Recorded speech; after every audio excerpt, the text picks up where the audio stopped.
再来看总统赖清德邀请5院院长来讨论国政，有国民党的立委是质疑讲，这个时间甲做法咯，拢可能是故意要创敌立法院长韩国瑜。也毋过，民进党的立委吴思瑶是强调讲，总统府方面有甲韩国瑜来讨论开会时间几啊改，嘛强调讲时间的安排甲选办法是无关系。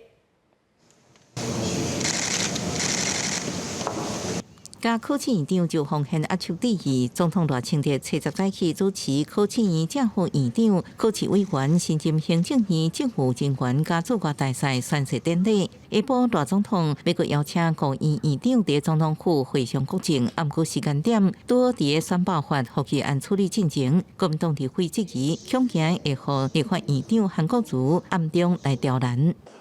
会担心，总统府可能出的奥布就。 他不给咖啡啊，他就说啊，因为砍预算啊。今天下午我们很担心的，就变成5打1啊。绝对没有跟选罢法的复议案有任何的关系。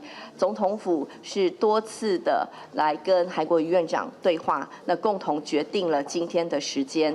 赖总统启动院际协调，目标抗击国内外政经局势，增加院际协调甲合作，也个凝聚调解共识。不过，要参加的司法院代理院长贾明雄兼任宪法法庭审判长，民进党团提出的宪诉法修正案实宪案，在处理当中身份加敏感。不过，司法界呼吁贾明雄应该甲总统提出建言，赶紧补提名大法官竞选。这个宪诉法实际上只要总统在这个 协调的时候提到说，他会尽速的把这个还不够的人数不够的这个大法官提出合适的这个人选，这个马上就问题就解开了。另顶礼拜，立法院调解协商处理选罢法复议案，加开议的一期，不过因为民进党团无签字，11早起会先举行谈会会。柯建铭一直跟我丢昂菇桂嘛，丢了4颗昂菇桂给我。今天协商不成就开谈话会，然后决定明天该怎么做就怎么做，所以。